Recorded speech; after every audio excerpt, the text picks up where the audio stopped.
Kamusta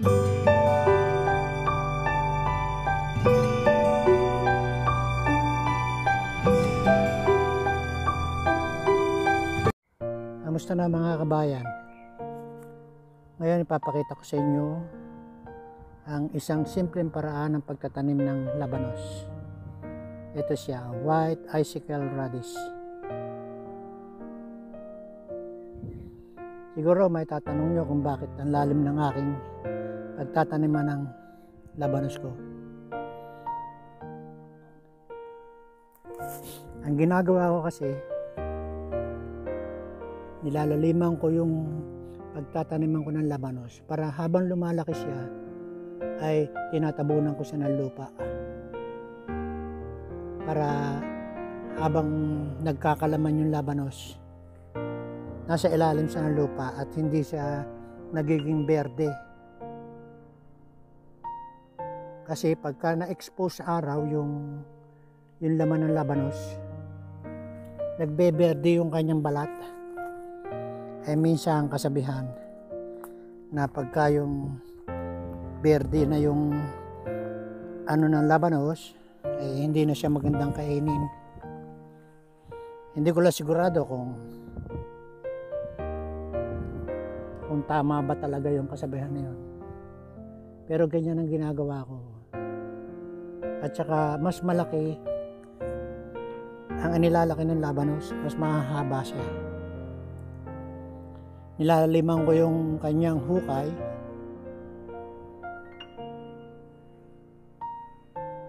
para habang tumataas yung labanos, natatabunan ko siya ng lupa. Ayan. Nataniman ko na yan ng labanos. Diniligan ko lang siya at nilagyan ko siya, tinabunan ko siya nung ginagawa kong seed dressing mix.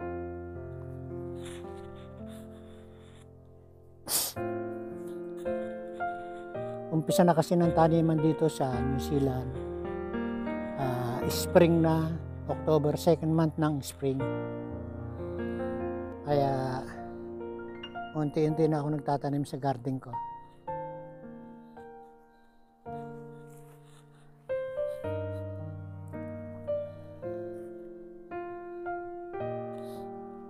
Ito naman yung aking tanim na bawang.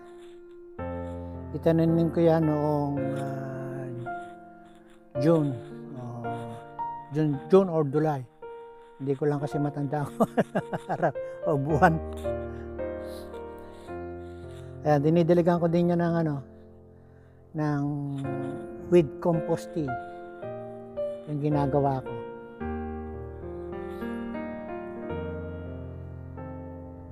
Pang 3 beses na ako nagtanim ng bawang, pero sa iba-ibang parte ng garden ko, para meron akong crop rotation.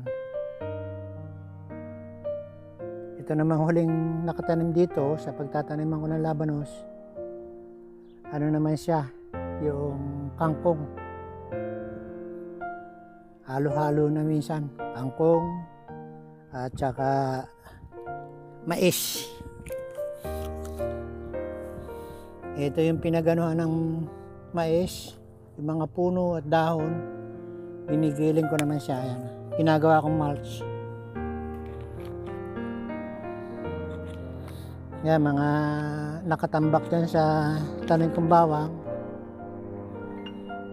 giniling ko din yan ng mga basura sa garden.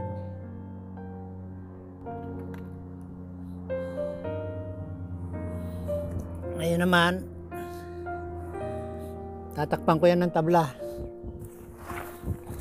Kasi sobrang dami ng ibon dito. Huhukayin nila yan. Magkakalkal sila ng ng lupa. Gahanap ng bulate. Dami kasing ibon dito eh. Ayan, tatakpan ko siya ng ng tabla para hindi pati masyadong matuyo yung lupa habang hindi pa sumisibol yung labanos.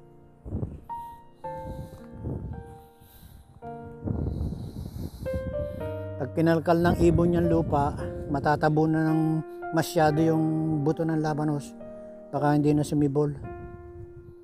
Ito naman yung itinabong ko doon sa tinanim kong labanos. Ayan, ginawa ko lang yan, seed dressing mix. Pinaghalo-halo ko ang isang parteng coco peat at saka yung pine na compost. Ini-screen ko siya. Sinasala ko yung compost para yung maliliit na piraso lang. Tsaka nilagyan ko siya ng pamisan. Ito siya, pamisan. Para magaling yan sa water retention, para hindi agad natutuyo agad ang seed dressing mix. Nilagyan ko din siya ng konting moss, parang sphagnum moss. Natural din yun eh. Kinukuha yun sa mga swamp, ganyan.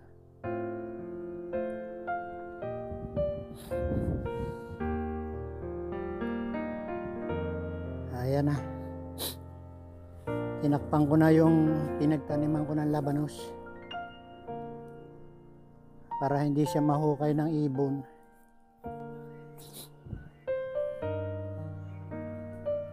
Ganda ng sikat ng araw ngayon. Walang masyadong ulap. Pero pihadong mamayang gabi, malamig yan.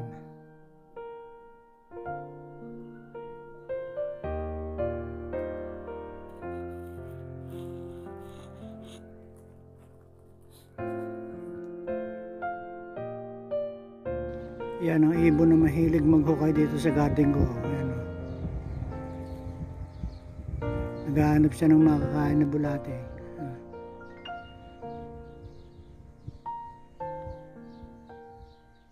Ang dami niyan dito.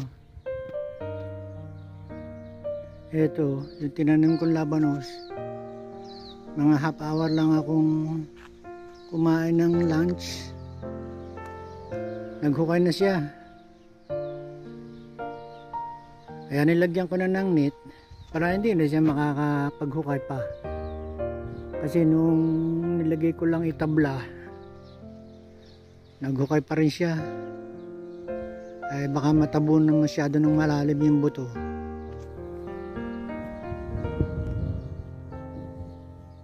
Kaya nilagyan ko na lang siya ng net para hindi na siya makapunta dyan. Takaw ng ibon na yan eh. Hindi yan mailap eh. Tuloy-tuloy pa rin ang kain niya. Basta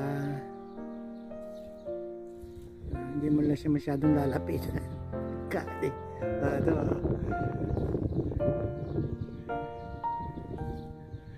Tuloy-tuloy pa rin siya ng pagkain. Wala siyang pakialam. Ang daming ibon dito.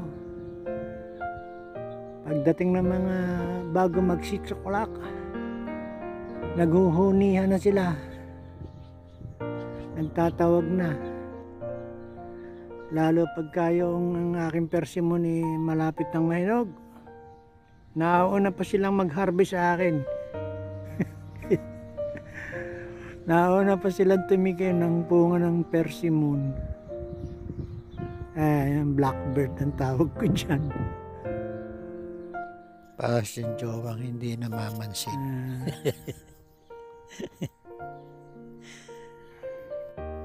Maraming salamat sa panonood niyo sa aking video. At kung hindi pa kayo nakaka-subscribe sa channel ko, pindutin nyo lang yung subscribe button at kalimbangin nyo na rin yung kampana para lagi kayong updated sa aking mga bagong video na i-upload sa aking channel. Ito po muli si Lolo Dan. Nagpapasalamat sa inyo at lagi po tayong mag-iingat.